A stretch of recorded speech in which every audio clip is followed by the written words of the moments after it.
নমস্কার বন্ধুরা, আমি মধুমিতা। আমার নতুন একটি ব্লগে আপনাদের স্বাগত।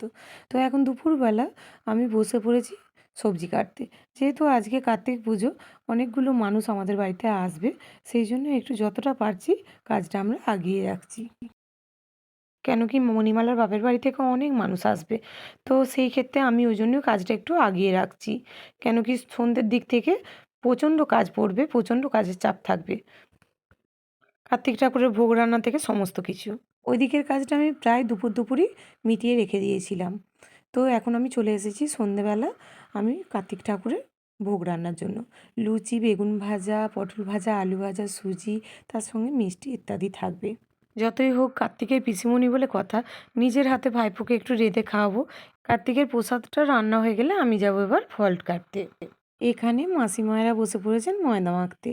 আমাদের বাড়ির সকলের যে খাওয়া দাওয়া হবে, সেই ডিপার্টমেন্টে মাসিমায়েরা রয়েছে। এইদিকে যেটা অরেঞ্জ কালারের শাড়ি পরে রয়েছেন ওটা হলো মণিমালার মা, মানে আমার মাসিমা।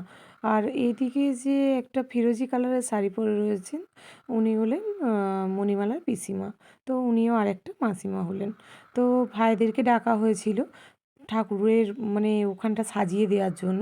ভাইরা চলে এসেছে। আর হঠাৎ করে কার্তিক দিয়েছে, তো ওই জন্য আমরা প্রস্তুতি নেওয়ার সুযোগটাও পাইনি তেমন একটা। যেহেতু অনেকটা লেট হয়ে গেছে, তাই হালকা ফুলকার ওপরেই সাজানো হচ্ছে। আর ওরা একটু ব্যস্তও ছিল। আর একটা যে ভাইয়ের বাড়িতে কার্তিক পড়েছে ওদের ওখানে মণ্ডপটা ওরা সাজাচ্ছিল, তার জন্য ওদের একটু দেরি হয়ে গেল। যেহেতু অনেকটা টাইম হয়ে গেছে, সেহেতু আমরা বললাম হালকা ফুলকা করে কোনো কিছু বেলুন টেলুন দিয়ে সাজিয়ে ছেড়ে দেওয়া হোক। তারপরে এখানটা পরিষ্কার করে ঠাকুর নিয়ে এসে তারপর আমি জোগাড় করব। তো এখন ঠাকুরকে বসানো হয়ে গেছে, আমি এখানে বসেছি ফল কাটতে। তো এখানে অনেক রকমের ফল আছে আর অনেকটা টাইমও লাগবে। অন্যান্য কাজের থেকে কিন্তু ঠাকুরের কাজ করতে ভীষণ আনন্দ লাগে। আর কার্তিক কী সুন্দর সেজে ফেলেছে দেখুন। এতক্ষণে জানতে পারলাম মোটামুটি কিছুক্ষণ টাইম আমাদের হাতে রয়েছে। যেহেতু আমার কাকুদের বাড়িতেও আজকে কার্তিক পুজো হচ্ছে, সেহেতু ওখানে পুজো করে তারপরে পুরোহিত মশাই আমাদের বাড়িতে আসবেন। তার জন্য আমি একটু ধীরে সুস্থে সুন্দর করে ফলগুলো কাটাকাটি করছি। আর ফলগুলো কাটা হয়ে গেলে কিন্তু আমার মোটামুটি জোগাড় হয়ে যাবে। তো ওই জন্য একটু ধীরে সুস্থে কাটছি। আর কত কথা বলছি, ঘাড় বাঁকিয়ে বাঁকিয়ে, দেখতে পাচ্ছেন তো? ফল কাটা হয়ে গেলে কিন্তু ঠাকুরের সমস্ত জোগাড় কমপ্লিট হয়ে যাবে। তো এরপর আমি, আমার বোন সবাই মিলে প্ল্যান করেছি ওই ভাইদের বাড়ি একবার ঘুরতে যাব। ওরা কেমন কী আয়োজন করেছে ওটা একবার দেখতে যাব, আর সবার সাথে একটু দেখা করতে যাব। বাপের বাড়ি এটাই সুবিধে, তাই না? আড্ডা দেওয়া, সমস্ত মানুষের সঙ্গে দেখা করা, এটাই হচ্ছে মেন উদ্দেশ্য। কোনো ভারী কাজও থাকে না, কোনো মাথার ওপর একদম গুরুদায়িত্বও থাকে না। তো এখন এসেছি আমি, আমার বোন, ভাইদের সাথে দেখা করতে। এই যে ভাই, ভাইয়ের বউ দুজনেই এসে দাঁড়িয়েছে আমার ক্যামেরার সামনে। তো ওরা খুবই আনন্দিত, দেখতে পাচ্ছেন। আর সবথেকে বড় কথা কী বলুন তো, নিজের মানুষ দেখলে যেন কথা শেষ হতেই চায় না। এক্ষুনি চলে যাব, কারণ এরপরে যাব ঘট ডোবাতে সবাই মিলে। সত্যি অনেক দিন ছাড়া বাপের বাড়ি আসি, কিন্তু সবার সঙ্গে যে একটা দেখা, আলাপ হওয়া, কথোপকথন হওয়া খুব ভালো লাগে। তো এবারে আমরা যাব, বাড়ি চলে এলাম, এবারে আমরা যাব ঘট ডোবাতে সকলে মিলে। তো আমরা পুরো প্রস্তুত হয়েই গেছি।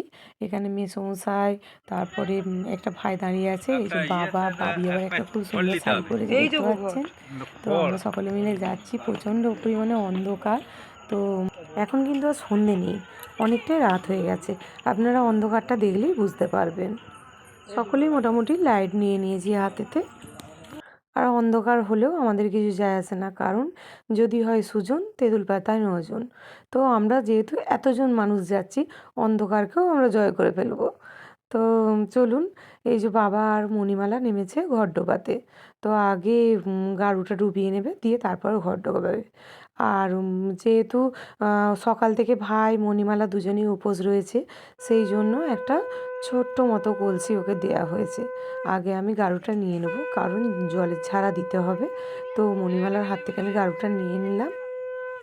যেহেতু কার্তিক পুজো ৪ প্রহরে ৪ বার করতে হয়, সেহেতু পুরোহিত মশাইয়ের হয়েছে মহা সমস্যা। ওখানে একবার পুজো করে আসছেন, আবার আমাদের বাড়ি আসছেন। আবার ওখানে পুজো হচ্ছে, আবার আমাদের বাড়ি আসছে। তো এইভাবেই চলছে। মানে রাত অনেকটাই হলো প্রায়। তো এবার ভাইদের এখানে এসেছি একবার। এই যে আবার পুরোহিত মশাই এখানেই এসেছেন। তো যাক, কেমন লাগলো ভ্লগটা বলবেন। আর আজকের মতো ভ্লগটা আমি এই পর্যন্তই রাখলাম। যদি আপনাদের ভালো লেগে থাকে প্লিজ লাইক করবেন, কমেন্ট করবেন, সাবস্ক্রাইব করে দেবেন। যারা এখনও সাবস্ক্রাইব করেননি শেয়ার করবেন ভ্লগটা। নমস্কার, শুভরাত্রি। দেখা হচ্ছে পরের একটি ভ্লগে।